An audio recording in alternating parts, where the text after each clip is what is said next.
I guess nobody's here right now.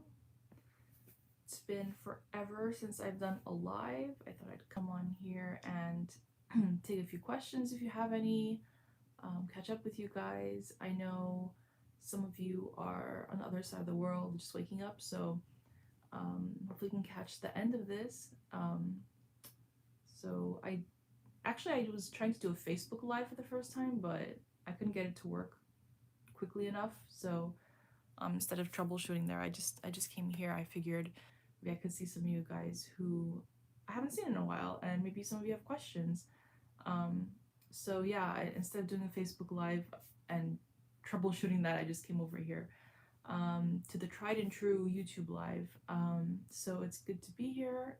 If anyone has any questions at all, feel free to ask. If you've been to my lives or talked to me before, you know that I'm open to take any questions. Yeah, and also if you guys are watching a replay of this, you can go ahead and ask any questions that you have also in the comments. I do usually reply, and it gives me an idea of what people are really wanting to know right now, because there are actually questions that I get like on repeat, and that's kind of a sign, I guess. I guess everyone takes it as a sign of, hey, make a video about this. So yeah, if you have any questions, I know some of you are familiar with, a certain aspect of, natural law. Some of you are used to hearing Abraham's teachings. Some of you are dedicated to Neville's teachings. Either way, if you know me at all, you probably know that the two blend together, and I like to take both perspectives and both approaches. So if you have any questions on either side, whether you have experience with Neville's teachings or Abraham's teachings, Florence Scovel Shinn, Joseph Murphy, Napoleon Hill, the list goes on and on and on. I'm happy to take any questions at all. So I haven't made a video in a really long time, and I feel like I always say this, and then I go again for a while without making a video, but I really do enjoy it. The people who are used to watching my lives especially are mostly not on this continent, and I try to make these videos as late as possible in the day, so that they're awake, in the morning and awake enough to watch a video and to participate. So if this time works for you guys, that's good. Let me know in the comments. If not, let me know that too. But yeah, I'm just here. I'll be here at least for a few minutes. If anyone has any questions, I'm totally open to it. I was supposed to do a Facebook live, but I couldn't get that to work. So I decided to hop on here, but hey Tony. Good to see you. I don't see you on any other platform, so it's good to see you here. What's up? It's been a long time since I've done a YouTube live. What's up? Do you watch videos from other like law of attraction people? What's going on in the world of YouTube and manifesting? Because I don't really watch what other people are doing. I just kind of like go to my main sources, and then I go on from there. I don't really know how other people are teaching. I don't even know what the new methods are, and you guys probably know how I feel about that. Yeah. So I don't really see a whole lot of people at all joining right now. I'm not on any other platforms. Oh, thanks. That's sweet. Thanks for watching my videos. I know they're like so scarce now. I barely make them.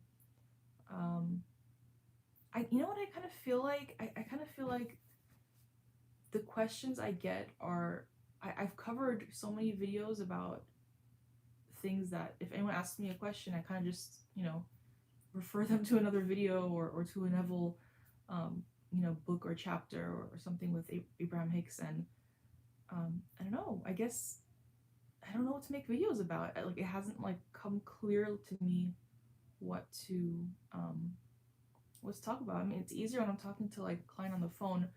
it's like a right now in that moment, you know, it's just the two of us, so it's obvious kind of what to talk about. But um yeah, I never know like who the audience is, exactly who's gonna be watching, who wants to know what. So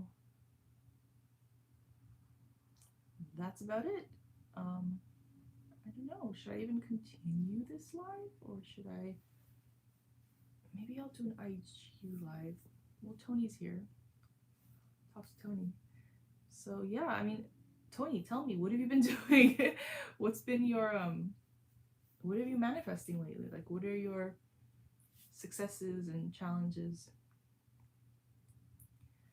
How do you get into the feel it real mode, feel it real now mode? That seems to be what's on everyone's mind, honestly, right now, because it all comes down to that, right? Because you could talk about, you know, this and that and the other thing, but it comes down to like at the end, you have to feel it now, right? Because if you don't feel it now, then you're always putting it off. And you know, someone was asking me yesterday, like, they find themselves fantasizing, but not, they don't, it's not feeling it real. And it's true, it's not the same as fantasizing or daydreaming. And it's not that daydreaming or fantasizing isn't effective, because eventually it does penetrate your subconscious mind, you know, in some way, shape, or form. But to get into the feeling it real now, first of all, if you're this is the, I guess, paradox or catch 22, whatever you want to call it. If when you're trying, you can't do it. So it's really just, it's you, if you can get into a state of just allowing and being open. That's the word I use being open, because that's how I feel in that moment. That when I can just like chill out and relax and let myself be open to the state, um, then the feeling really comes. Like it shows itself to you, because you've been reaching for and searching for the feeling. So that alone means that you're close to it. And the only reason that it hasn't really sunken in and you haven't really occupied that state, that feeling state yet, is because you're so addicted to feeling like you don't know what that feels like yet. So we go around and around and say, but I don't know what that feels like. I don't know what that feels like.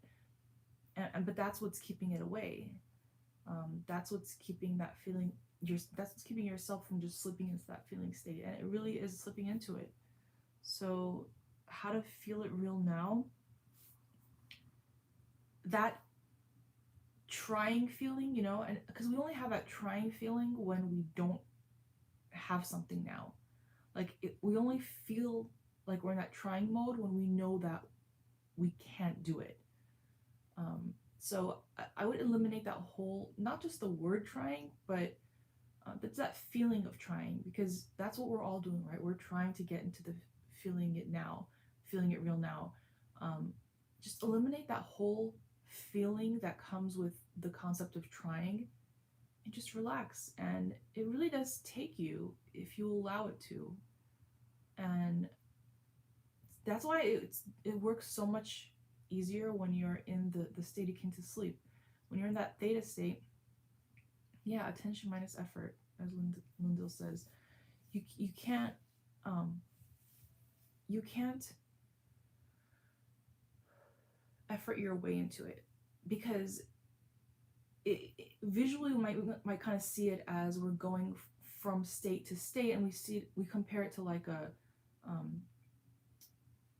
physical act of like moving from one place to another, but we're not really efforting in any way. There's no movement of that needs effort in a trying way. It's more, it's you're moving energy, and when you're moving energy, the best way to move it is to allow it to move, because it's already moving.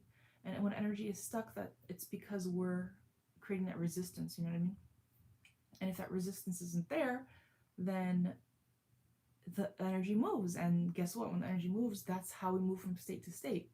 The energy that we are being is very malleable, and it's just flowing from one state to another, and it's very easy. It doesn't feel like there's any solid blocks. And if it feels like there's something cause I used to always use this excuse when I was younger. When I was like, I don't know, between maybe starting from 10 to 12 years old, I wanted to get into acting. And I didn't have a very competitive um, personality, or look, basically I got discouraged very easily. So, and my parents didn't really have that, that background. Hey, Infinite Corridors. Yeah, so whenever I would think of myself as a success in the acting industry, I just wouldn't, I couldn't identify with it. I wouldn't identify with it because I felt like, I literally remember my godmother had taken me to a few agencies. We were sitting in Manhattan at a diner. I think it was the Howard Johnson Diner in Times Square, and we were just um, sitting there. And I remember like looking out the window and thinking, I feel like there's this wall, like this glass wall between me and acting, me and becoming a successful actress. And I was really young, but I knew that. I knew that's what it felt like. I felt like I could see to the other side, but it was definitely a wall, and I wanted to just crack it and break it. But what that wall is, it's resistance. I didn't know that. But when we refuse to identify ourselves with the end, um, with the new man, the new version of ourselves who's already experiencing that, then it forever feels like there's that resistance. Let me see if you guys have any other questions.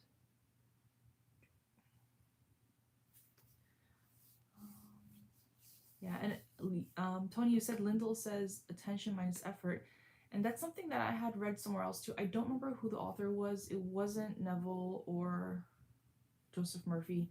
Um, Let me see. It said, I have it on my notes on my wall for my post-its for my book.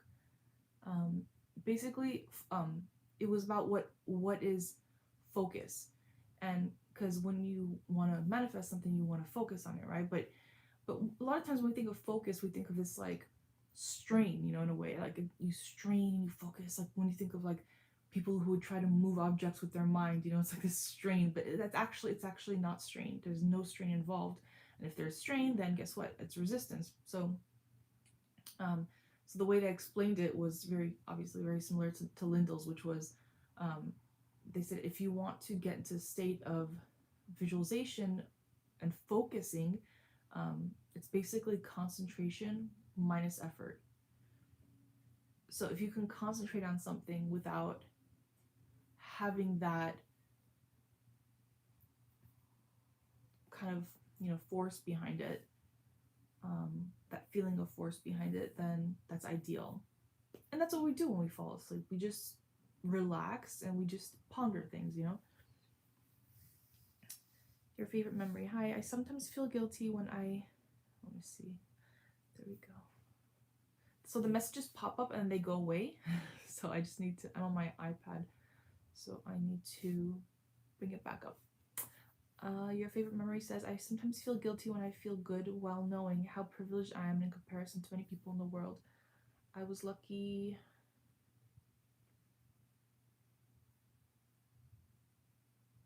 I was lucky that I was born where I was born. Okay, so let me answer that first. Yeah, the thing is that whichever you choose, whether you choose to feel guilty about certain privileges you have, or whether you suppress your joy because of that, I mean, ultimately it's gonna, are you doing good, or are you serving other people, or are you not serving other people? Basically, are you benefiting others or not benefiting others by accepting um, your privileges, and using them for good? So if you were not born with those privileges, you would probably be wishing that you were born with them so you could, you know, do good for yourself and for others, right? I mean, others benefit regardless. And this is something that I think a lot of people haven't accepted yet, because there's this whole thing of modesty and being humble, and which I totally get, because, I was raised that way too. But if you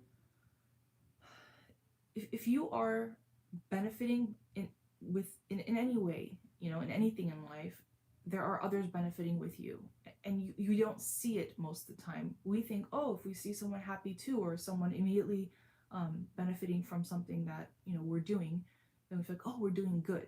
But guess what? People are benefiting all the time. People are benefiting all the time, and we don't, just because we don't see it doesn't mean it's not happening. So while you might feel lucky to have been born, where and when you were born, um, to feel guilty about that, and you know that it's not gonna do anyone any good by feeling guilty. Um, it's just gonna limit um, the good that you can do from where you are. So sure, it's an advantage in a sense that you were born where you were born. Um, so use that advantage. Um, it's almost like a responsibility, but I don't like to use it like an obligation responsibility. It's like it's your role. If you were born into that, then great. That tells you that's what you can utilize. Those are the resources that you can utilize. That's the confidence you can utilize. Feeling natural that things come pretty easily for you. Use that. Whereas others have to figure out what that feels like in order to get to a place like that. Just take advantage of already knowing what that kind of feels like and apply it to different things for yourself and for others. So let's see. Infinite Corridor says, how can I refocus my attention? How can I focus my attention so I can stop fearing sickness? I had a problem when I was a young child that traumatized me, and now my fear has come back at 34 years old, and I can't stop fearing.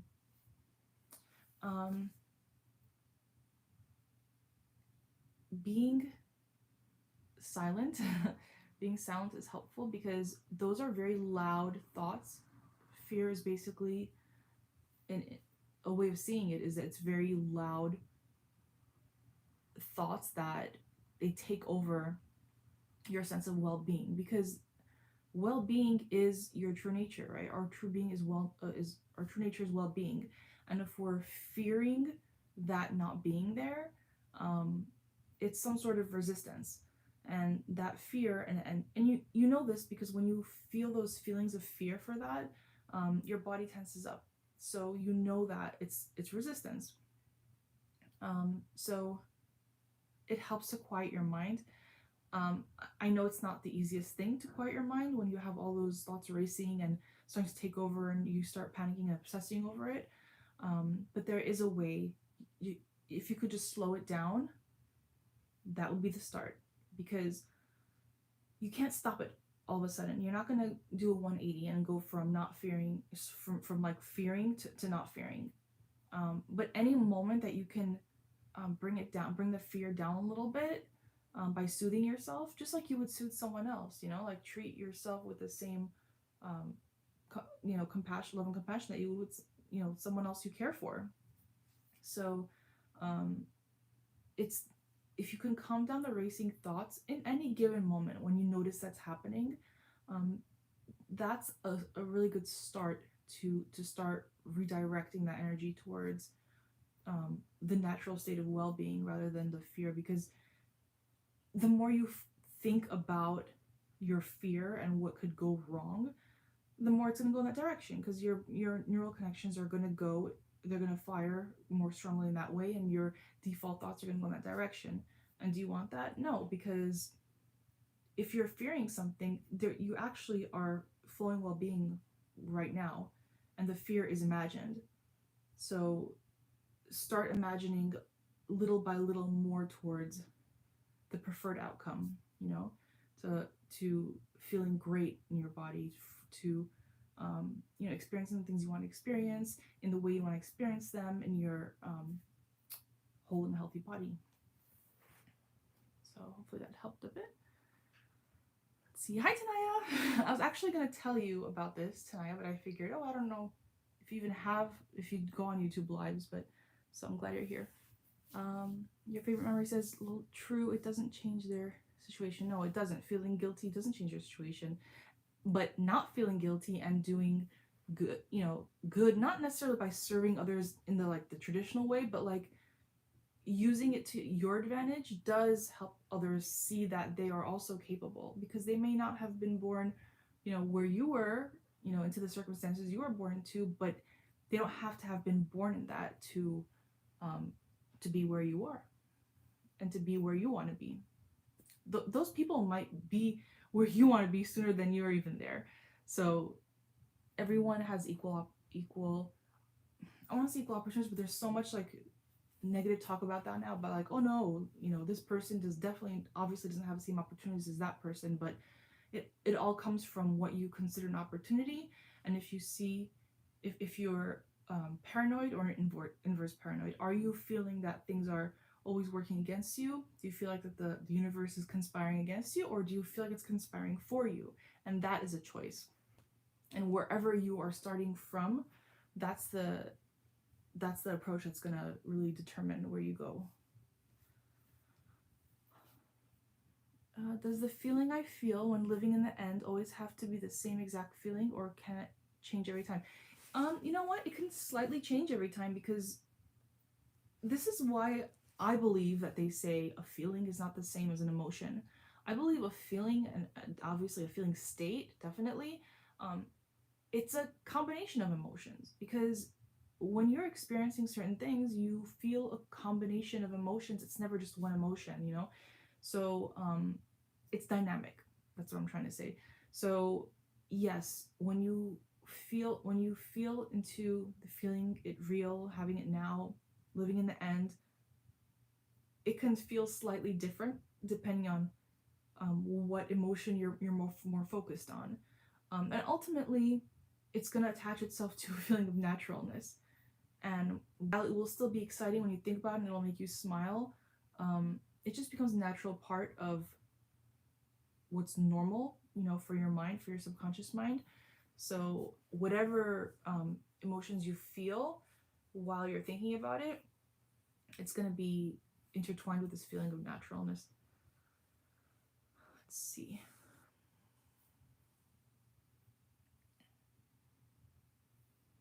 Or does that make it harder for the subconscious to get impressed if the feeling changes every time?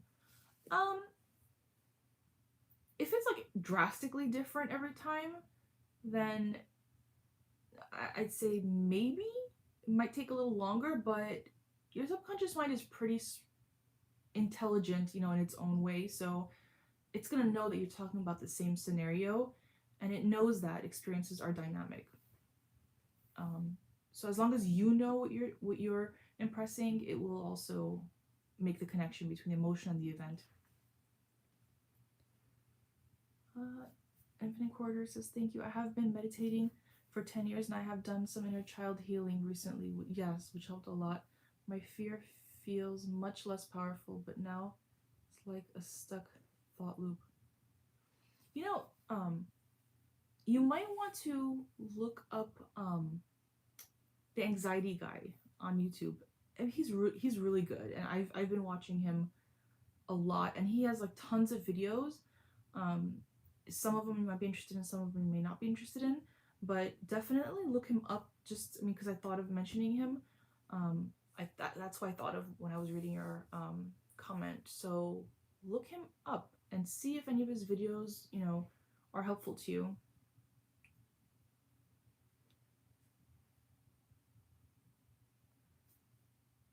Your favorite memory says, I'm asking because sometimes it almost feels boring to think about it just because I got so used to it and I worry about that. Okay, so if it's getting boring, then your work is done. The only reason it's boring is because it's already done and you're thinking it's not, so you keep doing it and it's becoming repetitive and it's becoming monotonous and it's just not interesting anymore. The reason it's boring is because you're kind of making yourself do it because you think you have to do it when it's done already.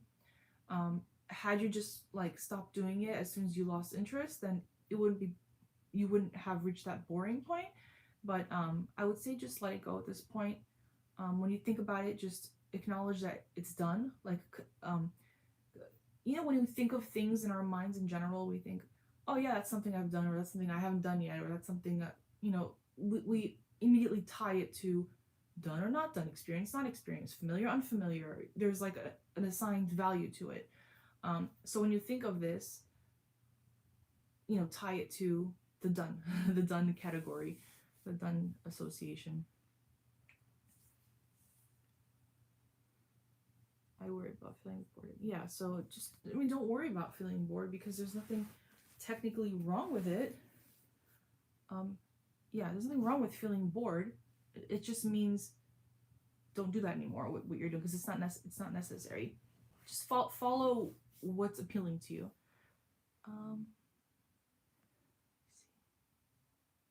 Wow, Bennett is here. I haven't seen Bennett in forever, and I was wondering if I was looking through my IG and Clubhouse list before I was originally planning to do a Facebook Live tonight, and Facebook didn't work, so I'm here.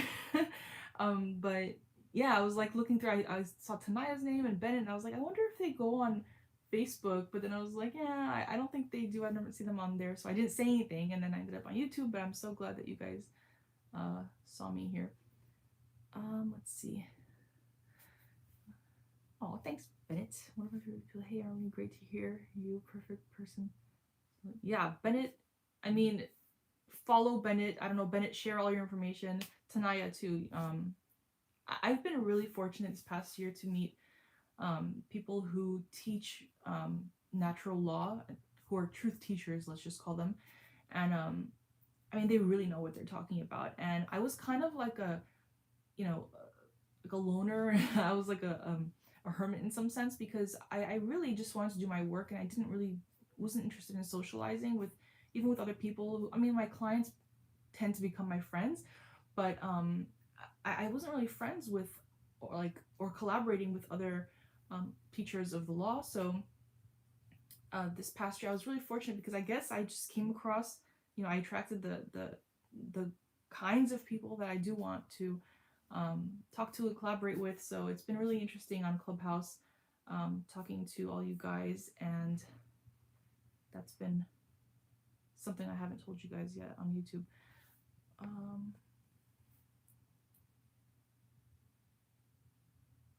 Naya, yes, sure, ask away, ask questions. It doesn't feel, your favorite memory says, it doesn't feel done experiences yet, though. That's why I continue doing it. So it doesn't feel done, but you're bored when you're doing it. Maybe there's this pressure of feeling like I'm doing this to get it done, and that'll suck the excitement out. So consider that maybe. But if it's boring, then focus on something else in that moment. Focus on just whatever makes you feel at ease and relaxed. That's what I think. Because Neville says that God speaks to us through our basic desires, right? So I would just say, I wouldn't overcomplicate it. What I would do myself if I felt that way was, if in that moment I wasn't excited about thinking about it, I wouldn't really think about it, and I wouldn't worry about it either, because nothing goes to waste. Don't worry about that.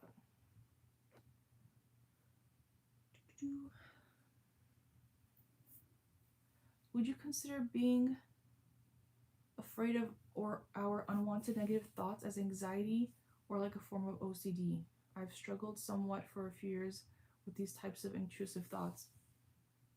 I think it's tied to both, because honestly, OCD makes you very anxious, right? And they are interconnected. They're not. I don't see them as completely separate things, anxiety and OCD.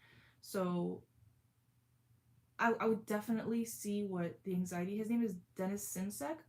I would definitely look up his videos on those specific topics. I mean, he's just really great, and his approach is great, and he's experienced a lot of this stuff, and he's overcome it, or whatever you want to call it, and he gets manifesting, he gets law of attraction and all this stuff. So yeah, I really think that a lot of that would make sense to you. I don't see OCD and anxiety as separate things. I see them as connected.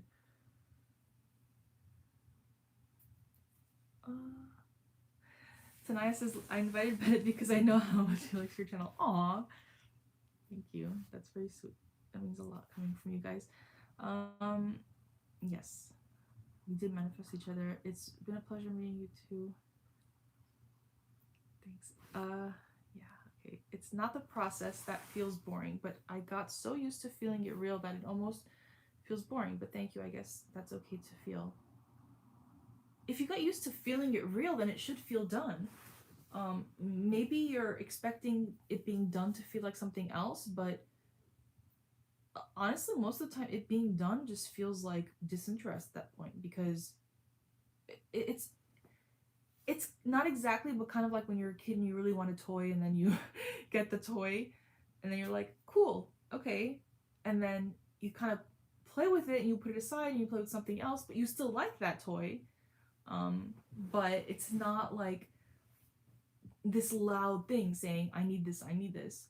It doesn't have your attention in the same way. I'm sitting crisscross applesauce here and my leg is starting to fall asleep, but okay. Crisscross applesauce. That's what they taught my daughter in preschool, because they had taught us that's called sitting Indian style, but apparently that's not correct to use, so it's crisscross applesauce. Let's do this. Okay.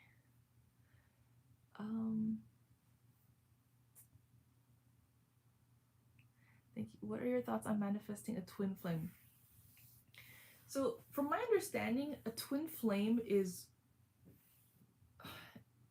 I mean, I could easily say that my partner is my twin flame, but I feel like everyone has different definitions for it now, depending on what, where you're going for your meanings and exactly what they mean.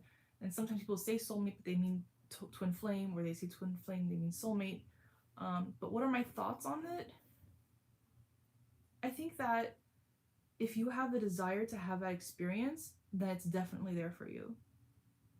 And I think that's all I want to say on that, because that's, I think, the most direct answer. If you believe in a twin flame connection, whether you've experienced it and you just want like confirmation of it, or because you want to experience that and you want to know if it's a real thing, yeah, I mean, it's definitely a real thing, because if people have been writing about it for all this time, then there is such thing as that experience.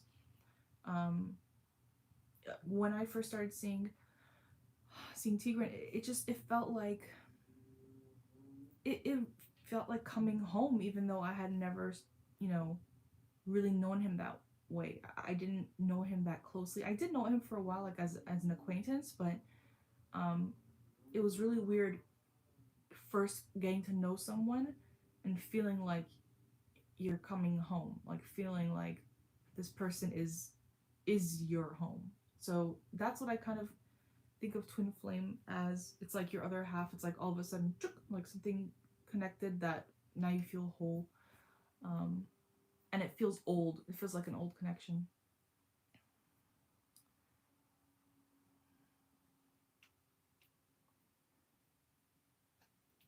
There's a contest that I'd like to win, but it closes in 4 days. I'm not really sure how to approach this. Should I focus on the feeling of winning or having the prize in my possession? Well, what's more important to you? To win the contest or to have the prize? Because if you want to enter the contest and to win it for the prize, then I would really focus on the prize, because that's the end result that you want. Because there's actually several ways that you can get that prize without having to even go through the contest. So that's what I would ask myself if I were you. Do I really want the prize? Am I in this for the prize, or am I in it for the prestige or whatever of winning the contest itself?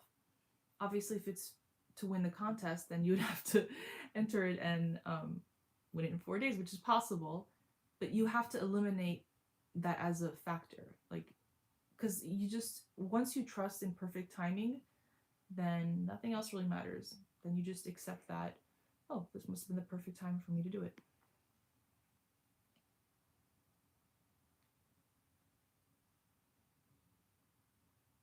Is it even realistic, since impressing the subconscious probably takes longer than 4 days?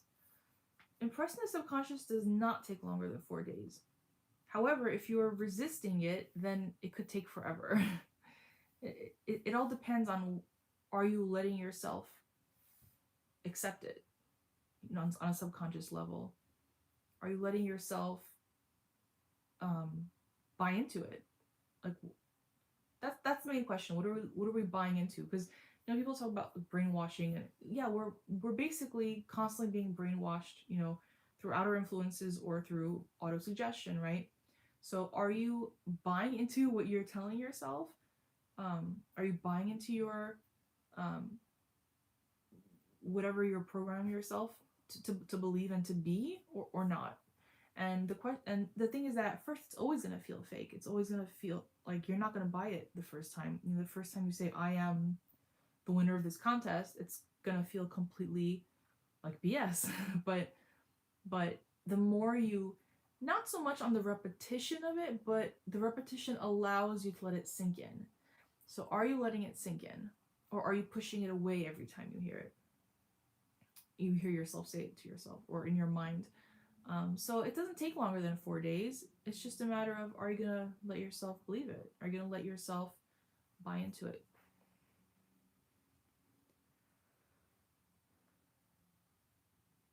Oh, what do you mean with eliminate the factor? I don't remember what I was saying when I said that. Oh, the factor of, okay, just if you could have a moment to write down when I said that, because I remember saying it, but I don't remember what I was referring to.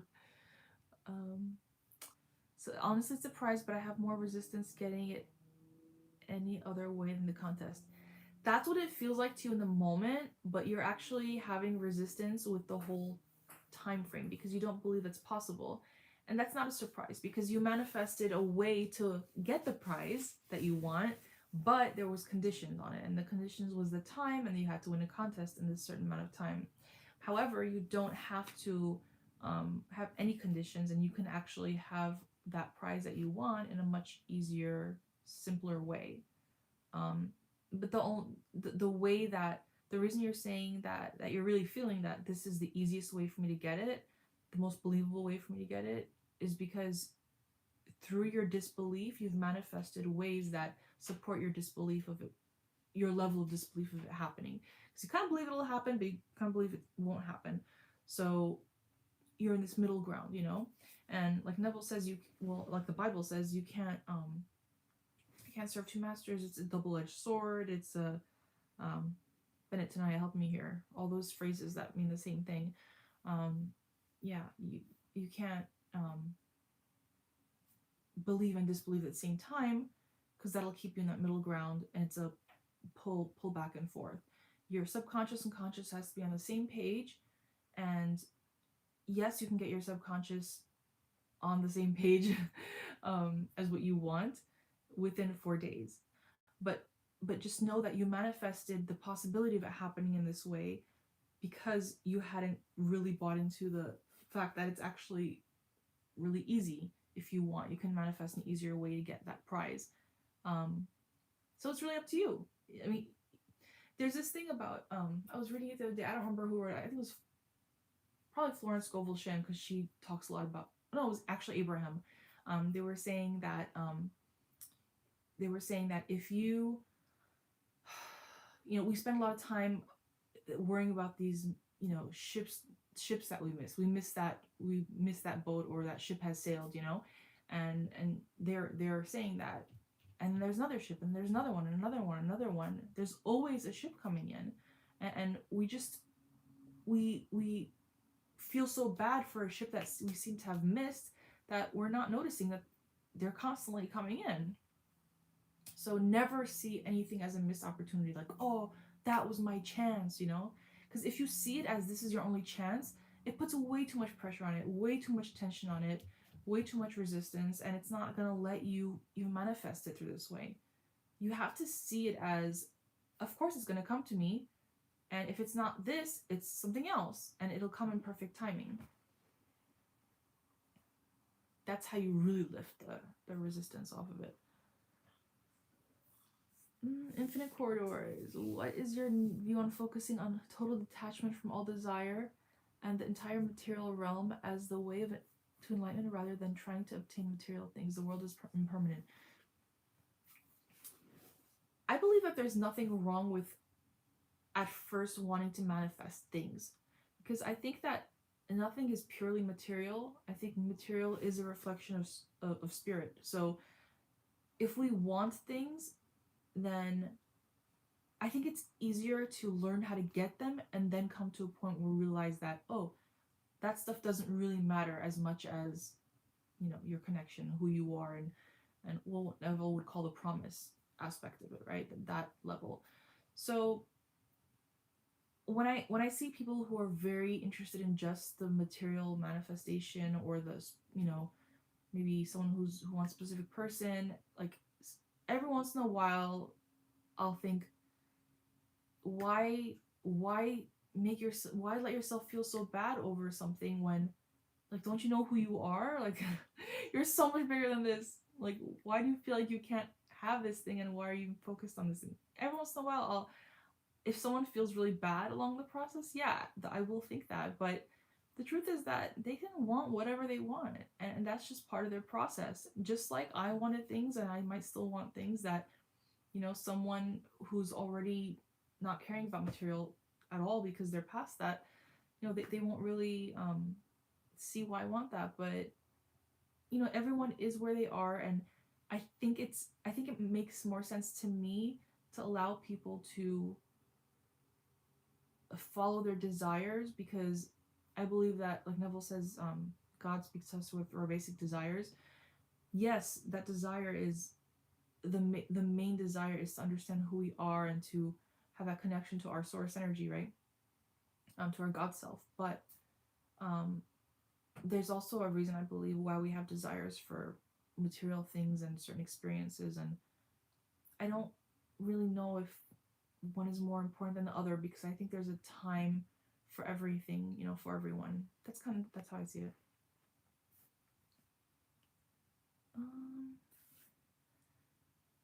Kulaya, let's see. But what if I get into the feeling that I got it? You are right. My main concern are the 4 days, but actually winning it in of itself feels realistic to me. Oh, so just forget about the 4 days, because time is an illusion anyway. So if you can see yourself winning the contest, then I feel like my hair looks green in this light, but anyway, yeah. So if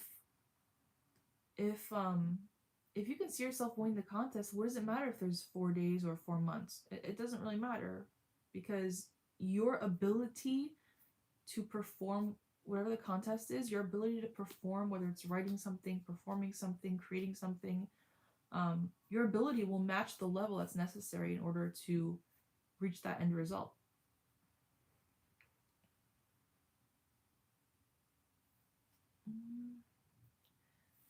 I'm not only interested in material possessions, but it's fun to experience earthly things if we already happen to live on a physical earth with physical experiences.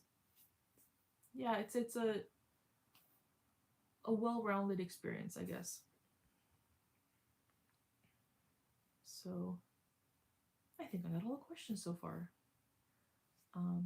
Yeah, so that was a lot of good questions, and that was a lot of range we covered right there in 40 minutes.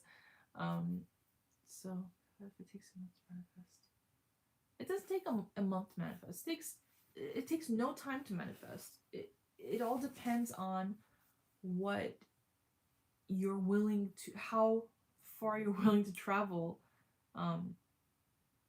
through states, because it's easy to travel to that state of already having that, of being the winner.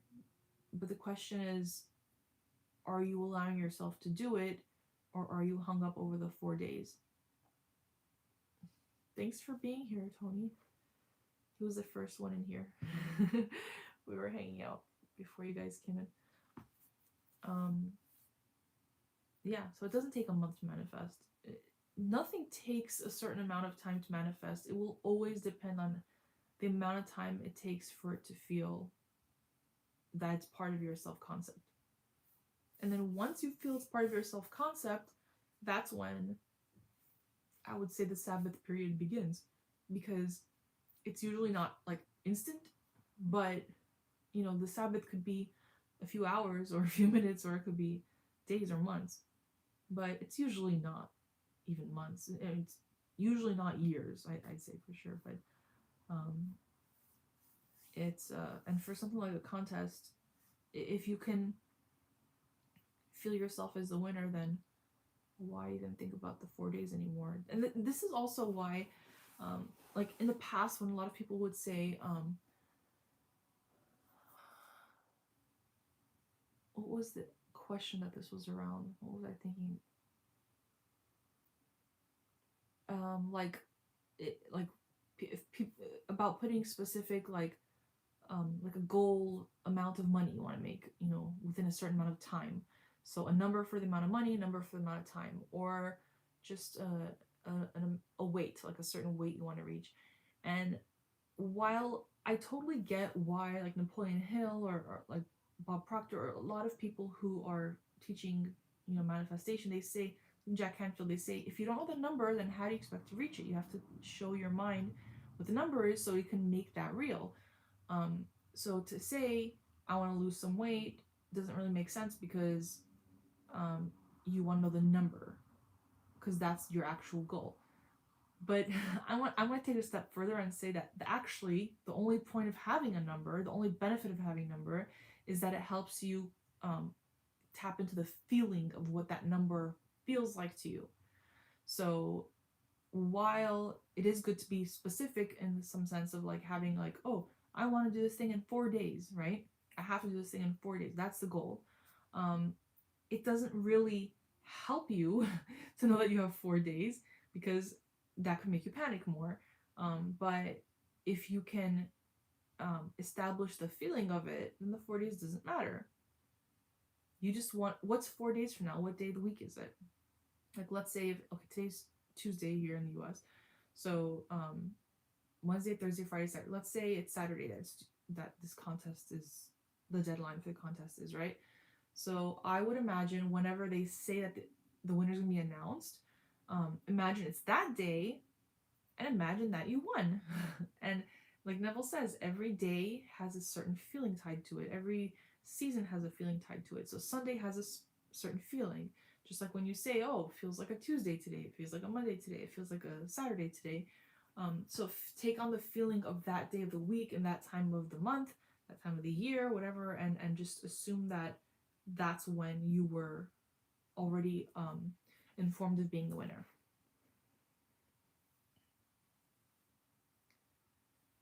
So Tanaya says, when you saturate yourself with the feeling of having it, you won't even notice. Yeah, you won't even think about it. You won't be concerned about it. And that's something I was telling somebody yesterday, I think it was. Just, you're so satisfied with, what was the word? Not enveloped. It was just like, you're so, what is the word? I have to ask my client because she would probably remember which word I used.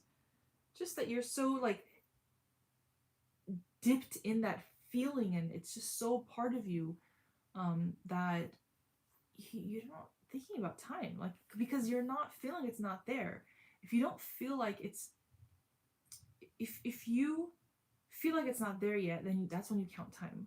But when you're really feeling satisfied with the feeling of it as though it's now, you can't possibly be measuring time in that moment.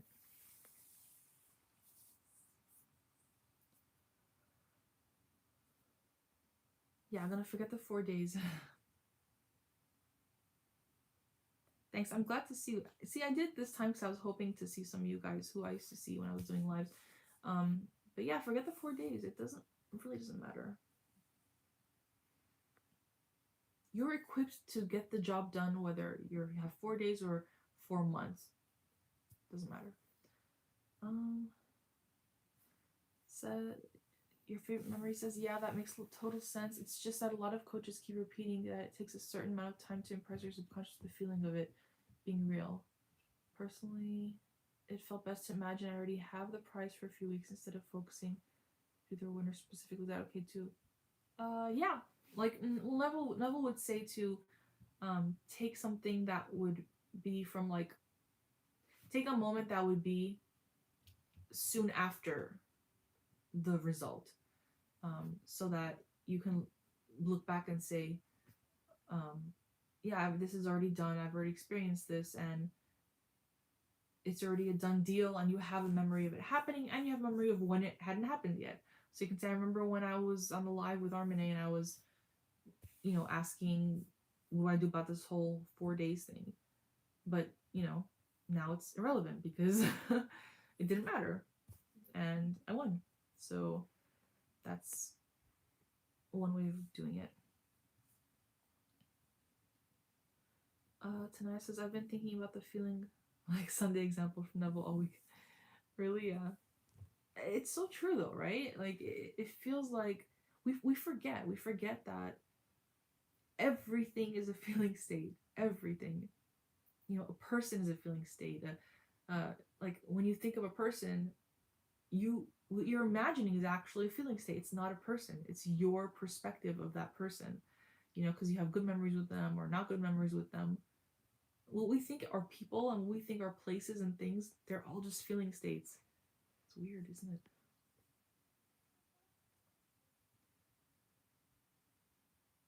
Yeah. So, yeah, and I remember when, like, a lot of people aren't crazy about that, I guess, but I like it because I've used it effectively, like for larger things, and that's been a soothing technique for me because when you're in a moment, like, um,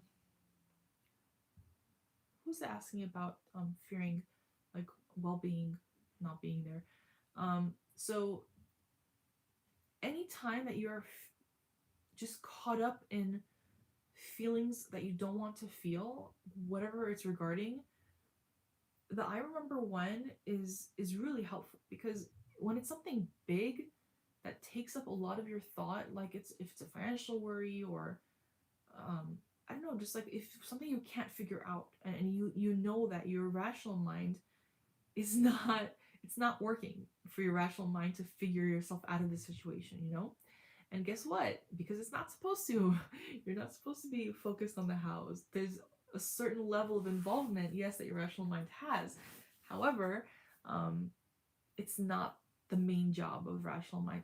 This is the job of the subconscious mind to get you out of those situations and get you into preferred situations.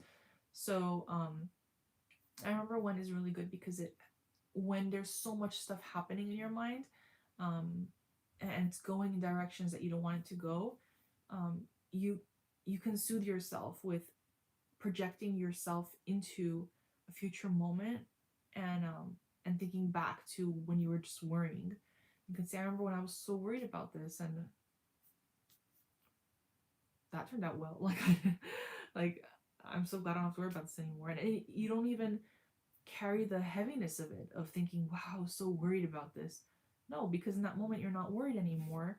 So you just think of it as like an afterthought, like, yeah, I was very worried about this, but you don't have those same feelings that you had, when you were worried.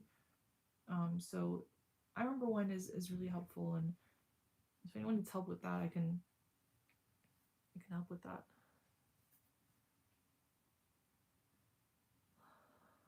Thank you, Ayu Anime. Ayu Anime. Cool. So yeah, so my older daughter is into K-pop right now, by the way. She's like really into K-pop, and she probably doesn't want to hear me talking about her, but she loves it. Like she has like album collections and posters on the wall, and our family friend who we've been friends with since they were like in kindergarten and they're teenagers now. They're the ones who got her into it, and my friend who's the mom, she's like, I think more into it than the kids are. So it's fun. Like she actually takes them to concerts and stuff, which I appreciate. Okay. I have a general question that might be relevant for everyone here. How do you stay in a state of abundance while going grocery shopping? Yeah, this is a good one. If you don't have a budget to buy whatever you want. I'll start first by saying that when you have all the money you want when you're going grocery shopping, you're not buying all those things that you think you would be buying. At first, yes, because when you first come into abundance, you buy all the stuff that you couldn't buy before. And then when that fades, you realize that I kind of like buying some of the stuff that I bought before, or I don't feel like the stuff that I wanted to buy that I'm buying now, I don't feel like it's really necessary anymore, or the excitement of it just faded. So you don't buy that all the time anyway. So I think that's really, really important perspective shift on that, because when you feel like it's not accessible to you, it feels like, oh, if I had the money, I would be buying this for sure, and I'd be buying this. And then you really go into like a self pity, self just this helpless state, you know, and that feeds onto itself, and it's just, you know, it's not real. It's not real because yes, while you would be buying certain things that you aren't buying now, it's not as extremely different as you think it would be. Um, so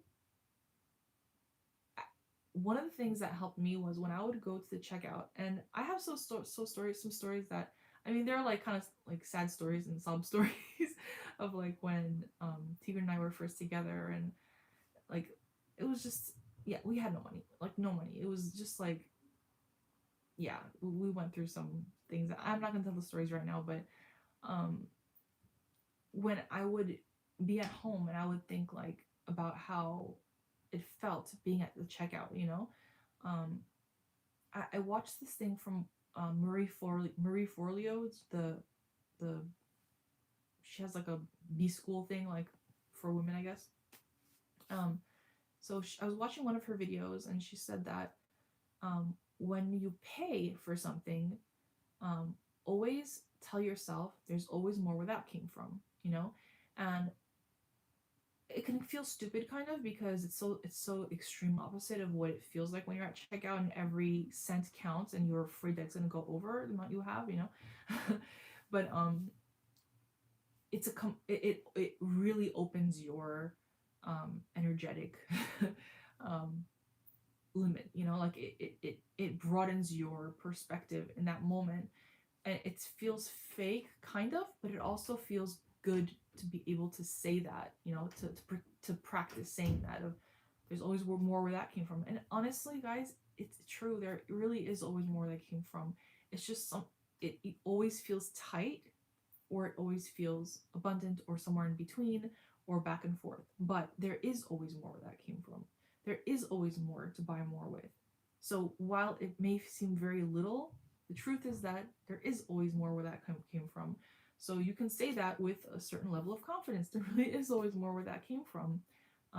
And start to see that, and start to open up with that, and start to find relief in that, and start to say that when you're at the check your body signals when you're paying for something. Okay, because when you feel like you don't have money to pay for stuff, and you're at the checkout, it's a very telling moment, because the tension in your body, the way you're afraid of being perceived by other people, like they can read it off you, you know, like how much money you have in your bank account. So just notice how your body feels in that moment, and change it on purpose. Relax your body in that moment. Relax your body. Tell yourself there's always more where that came from. Even if you just don't feel it, just say it. At least say it. And you will eventually start to kind of tap into that feeling of it.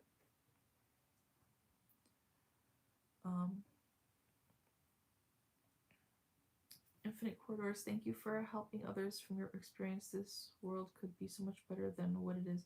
Nobody should have to live in fear. Humanity could be so much more than we are. Yeah. Hi Renee. Hi Nina. I was thinking about you a few years back. It's nice to see you on YouTube again. I just joined. We'll watch with me. Cool. Thanks. Yeah. Watch it. And if you have any questions, you can always write them in the comments. I usually answer them. I think I always answer them, but I usually answer them pretty quickly. Also, it does help me when you guys ask me questions in the comment sections of my videos, to know what videos you want from me. I haven't been posting videos, and part of it is because this is what I was saying in the beginning with Tony, that like I don't really know what is wanted in this moment right now. And I don't know if that's just the state that I'm occupying, but it hasn't been coming to me, like the ideas for videos, and I don't push it. So like I'm not one of those people who just like will put some content out, you know, to keep my to keep the algorithm going or whatever. I just do it when I feel like it, when it comes to me. So, but when you guys write in the comments what's on your mind, it really gives me an idea of, you know, what's being asked more, and what's more relevant now, because I know we tend to see law of attraction or manifesting or Neville's work as like not mainstream, but it is kind of, you know, because of certain trends, be it misinterpretations or skewed versions of it, it is kind of mainstream in a way. So it's interesting like how certain people where they're at in terms of wanting to learn about manifesting. Let's see. Jerry, hey, that is you, right? Yeah. I'm like looking at your tiny picture. Cool. See, isn't this so fun? I'm telling you guys, like we used to see each other on Clubhouse, like we'll see each other on Clubhouse like all the time, and that's been like you know, few and far between for the Clubhouse rooms right now. So I'm so happy you guys are joining me on YouTube. This is like perfect. This is what I wanted. There you go. I manifested that. Nice. There was a coach who said to not use affirmations if it doesn't feel possible. Is it okay to use it nonetheless because it simply feels good, even if I don't fully believe? Okay, so use it intuitively. Like you will know when it's worth doing it and when it's not worth doing it. If you feel worse when you're doing it, don't do it. If you feel nothing when you're doing it, it's still worth doing it because you may think it's not affecting your subconscious mind, but it is. So do it if you feel like it, even if you think it's not having an effect. Because honestly, in those moments, if you do it in your state akin to sleep and you just repeat it and you don't really feel exactly what, you know, believe it 100%, it's still going to your subconscious mind. So I would be wary of anyone who says don't do this, because you will know what is best for you in which moment. Like I had made a video saying that Neville said the affirmations are bogus or whatever, but that's not exactly the message I was trying to get across. I think that it was just because at that time when Neville was teaching, when he was lecturing, I think there was a huge thing about affirmations, and it was kind of extreme, and it wasn't the type of affirming that Neville taught. And yes, he did teach affirming. It just wasn't with that word. You know, when you repeat "I am" in an "I am" statement, that's an affirmation. So those are my thoughts. Hold on, let me see what you guys are. I love that this is a reunion. This is a reunion for you guys on here. Like the time zones, they all caught somehow. Okay, this is good. Let me see. We have Bennett, we have Jerry, we have Tanaya, and we have all of our wonderful contributors and viewers. Let's see.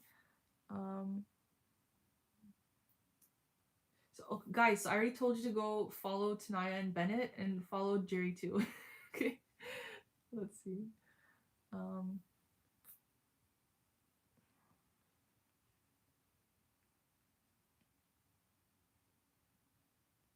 A video idea, maybe some sort of tricks to easily get into the feeling, because sometimes it feels difficult to conjure up the feeling out of nowhere. Yeah, if you're trying to conjure the feeling out of nowhere, then it's because you're actually seeing it, that's what you're seeing it as. But the truth is that the feeling state already exists and you want to tap into it, because if it didn't exist, you wouldn't desire to feel that feeling state. So it would really be, if I make a video like that, yeah, it would probably be yeah, I already know that would be. So yes, I will make that video.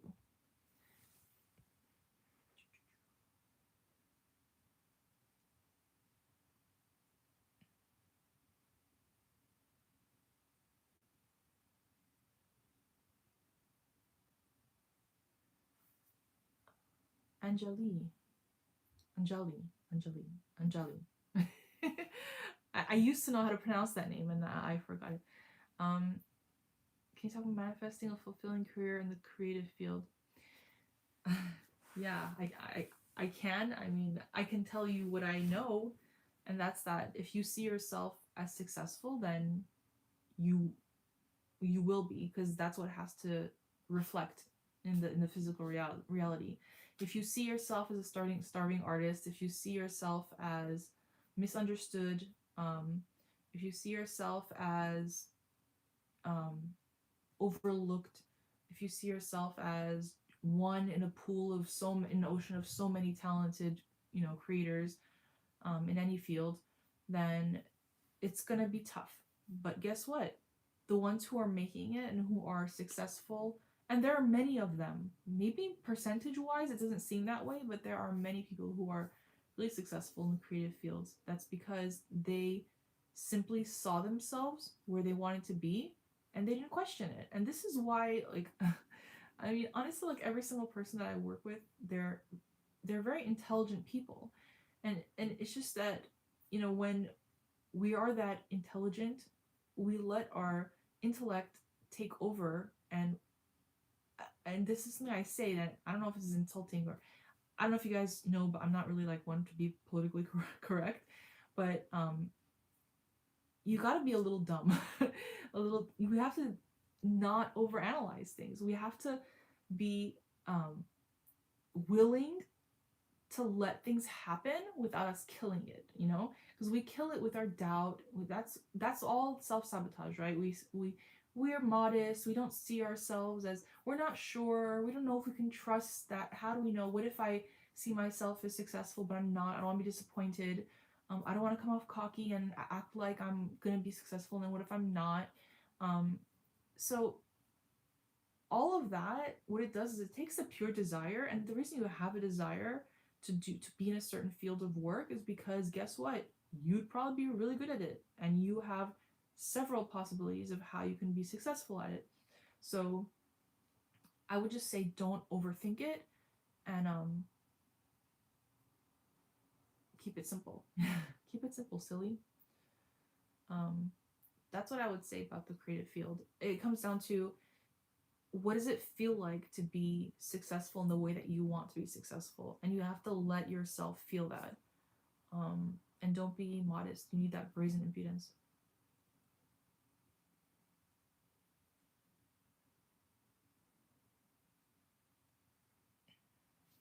Nina says, I wanted to know, if you're manifesting being in a specific country, how would you use I remember when, or is that the best technique to use? That is actually a useful one, I think, from what I'm seeing as right now. Yeah, it would be useful. I remember when I was in the country you are in right now.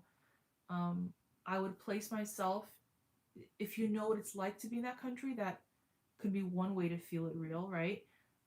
Just like Neville has example of when he's sitting in a certain part of the room and he sees like his chair and telephone there on the other side, and then he switches his perspective to seeing the room from the other side, as if he's on that side of the room. So that's really what every shifting states is. It's seeing the world through a different perspective. So if you are used to being in the country that you're living in right now and you want to be in another country, whether or not you know what that other country is like, you use your imaginative faculties to create that, what it would be like. And then in that moment, when you're in the feeling of what it would be like if you were there, because you decide what it's going to feel like when you're there, because being in a country doesn't only have one specific feeling. It's going to be your experience of being in that country. So you choose what it's going to feel like for you to be in that country, right? And then look back on the country you've been in and be like, oh, I remember when I was there. And then in your memory, think of the sights and sounds and smells that you experience in the country that you're used to living in. So it's really about placing the then and there, here and now.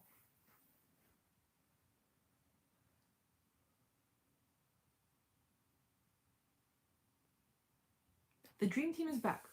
I'm like late on reading these messages. Ayu says, when you try your best to leave the old self behind, but then something happens and it triggers the old self again, it feels hopeless because you didn't change. How do you get hope and strength again? It's a setback. It feels like a setback, but why erase all the progress that's been done becoming the new man and say, oh, just because I had a small moment where I was triggered as the old man doesn't mean that you're the old man again. It means you had a moment, but that doesn't, you choose which moment defines you. That's what I would go with. just you choose which moment defines you. Is it the moment where you have the setback, or is it the moment that you felt like, wow, I feel like I'm this new person?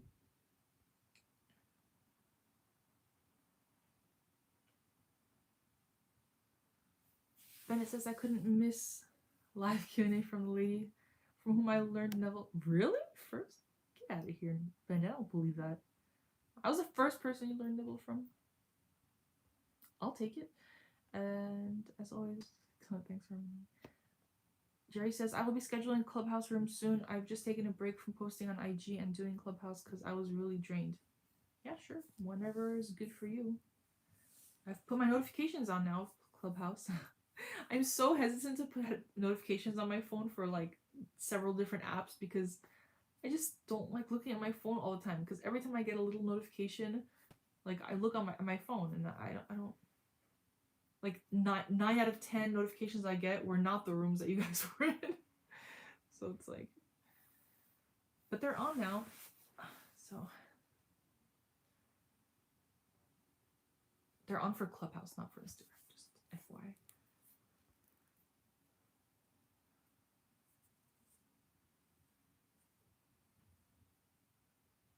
Tanaya says, yes, being dumb is the best. Sometimes ignorance is bliss when it comes to manifesting, honestly. Yeah, my T-Burn likes the word oblivious. You know, sometimes you gotta be oblivious, and it's not always a bad thing. You be oblivious to the things that are not serving you. Let's see. Nina says, don't know if you're able to see my chats. Are they in this feed? I think I would have caught them if it was in this feed, but let me know.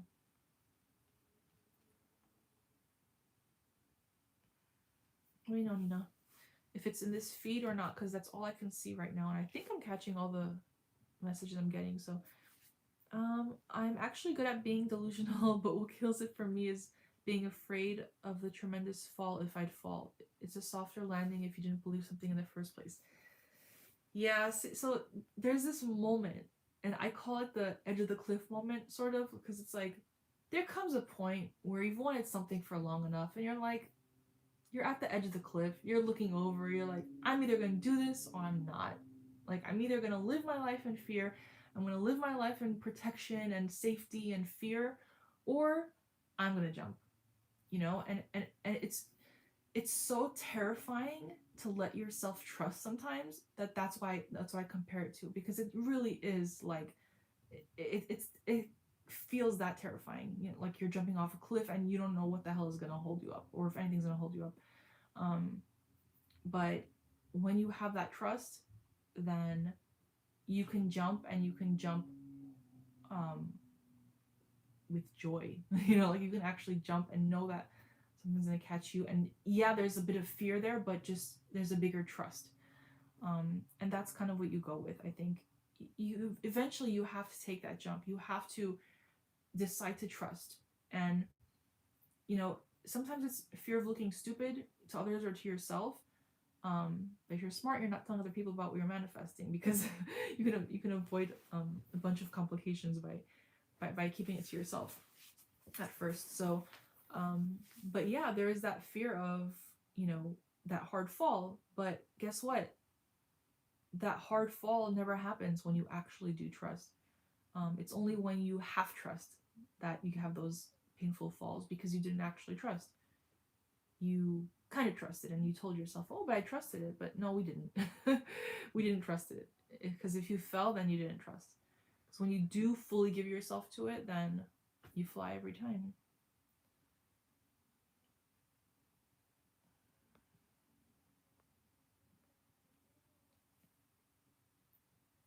Bennett says, I googled street view of the city I wanted to move to and kept moving forward while feeling I am walking, or moving while feeling temperature of sun. Yeah, I've used Google Street View, and it's amazing how it really transports you there. Your favorite memory, Nina? Your old country will feel like a blurry dream. Focus on how blurry that memory feels, and in contrast, yep, how clear your current experience of the new country feels. Yep. There's a great Tanaya says there's a great video by Nevolution on this topic. Yeah, she moved to Japan. So okay, it's in the testimonial. A 19-year-old boy. It's a great story about a boy who manifested moving to another country despite COVID complications. Yeah, and she herself, Lila, moved to Japan, which is where she always wanted to be, and she manifested her relationship with her husband, which is cool.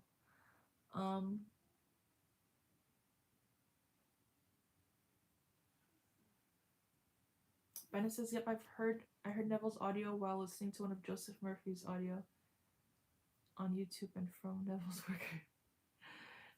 Share YouTube. Cool, nice. Nice. So there is some kind of use in what I'm doing here. Nina says, I'd love to see a video on how you changed your self-concept, the challenges you faced, and how you went about it. Yeah, I think that would be a long video, or I can cut it up into different either phases I went through or different subjects and how I kind of like transformed through them. Because we're always evolving, we're always transforming. No matter where you are, there's always going to be, you know, a next and next. So, yeah. Thanks. I will keep that in mind. The jumping off the cliff is actually fun, but I sort of always fly back up the cliff just in case. But you know you can fly then. You know you can fly. So just fly to where you want instead of flying back home. You've got to fly to the next destination.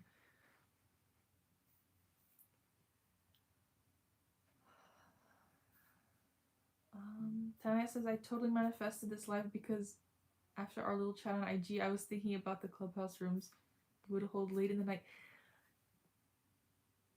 I was totally, after we messaged on Instagram, I literally was gonna go back to you and say, hey, do you want to do a live together? Because I was thinking of doing, I don't know if I want to try Facebook live or if I wanted to do like an Instagram live, like split, like with two people. And I was looking, I was like, who would probably want to do an Instagram live with me right now? And I was like, oh, probably nobody. I was just like, I'm just gonna try Facebook live because I've never tried it. Yeah, and then I had like troubleshooting issues, and I was like, I'm not gonna waste time on this, so I came on YouTube, and that worked out. So, but yeah, I'm feeling more like doing like Instagram lives and stuff. I don't know, I just feel like I kind of made a big deal of it before, but it's not such a big deal.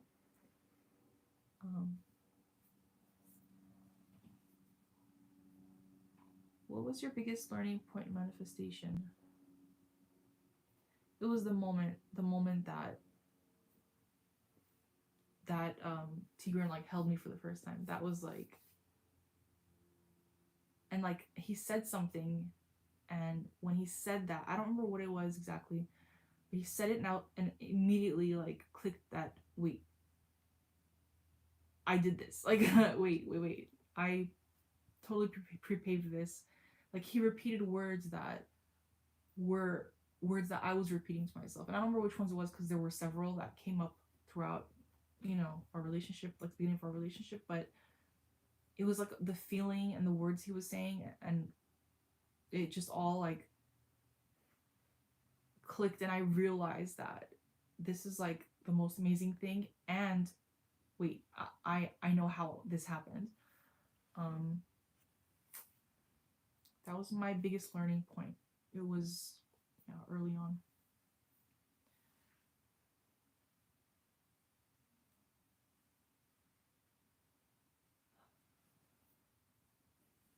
Everyone is you pushed out confirmed live. Yeah. Everyone is you pushed. Sorry, I keep shifting my position because I'm sitting crisscross applesauce here, and I'm just trying to have my legs not fall asleep.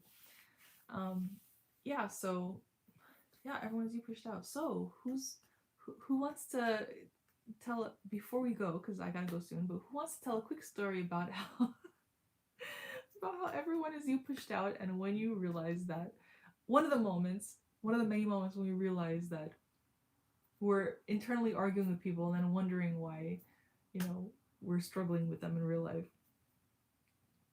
I don't know. That's like something that it's weird because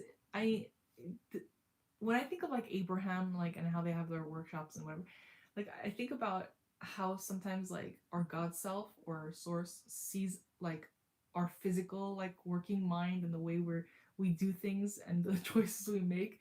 And it's kind of funny, like, because to think that we know everyone is you pushed out, right? We know that whatever is said to us is a reflection of some kind of thing we've done within ourselves, right? And like it's a matching vibration. So um sometimes like I'll be so upset at something, something, just a circumstance, maybe with a person or whatever, it could be anything, and then I'll be all caught up into it in it, and I'll like briefly see it from the perspective of source, or the father of the father and son, the God self, and I'll just be like, wow, this probably looks really stupid because I'm struggling, with another person in my mind, but I'm just struggling with myself. Like there's literally no other person. So yeah, those moments are interesting. It's interesting to be a blended being, I guess. Yeah. So I don't know. That's, I guess, it for tonight. My children have been quietly playing in other areas of the house, so I'm gonna give them a break and let them be a little loud for a bit. And that's it. I really appreciate you guys joining, everyone. And Jerry, Tanaya, Bennett. Oh, by the way, I also texted Amon today because um, I was like, I haven't seen her in any of the rooms or anywhere like for a long time. So, and I had been wanting to text her several times, I just never did. And then finally today, I was like, just want to say hi. And then, yeah, she was cool. So we might meet up again. So Amanpreet is someone, for those of you who don't know, she was also in the clubhouse rooms with us quite often. And we live local to each other, so we met up once, and that was great. And so we might do it again. Let's see what you guys are saying.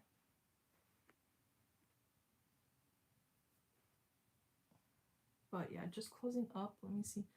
I genuinely misunderstood a deadline for an essay, and the professor didn't want to take it. I remembered everyone's you pushed out, and the next day he changed his mind. His reason why didn't make any sense though, which made it funnier. There you go. Good night, Ayu. If you're leaving, we're leaving too. In case that was your question. Yeah, that was my question. Yeah, like it's amazing how like we struggle and struggle, and yet one simple shift in just like a decision of like, I'm just gonna decide that this is blank, and then guess what, the other person reflects it, and it's that's why it's funny, and that's why we know that it is true, because you can test it over and over, it will never fail. Also, guys, so I had told Lyndall that when Lyndall and I had agreed basically that when this COVID stuff like dwindles down, then I could do a in-person interview with him. So I haven't called him yet, but I did order my interview mics, so I have like a double mic coming soon. So whenever I do see him, we can have that like live video interview for you guys. I'll put it on my channel. I don't know, Jerry, if you've been talking to him, but I guess you have been. But I will get in touch with him soon, maybe. All right, guys, I'm gonna close up for that and just make sure that nobody said anything else. Yeah, thanks for joining. If you guys ever do lives, let me know. So if I'm free, I can listen in, watch, and that's about it. I hope you guys have a wonderful night, day, wherever you are, and we'll see you next time.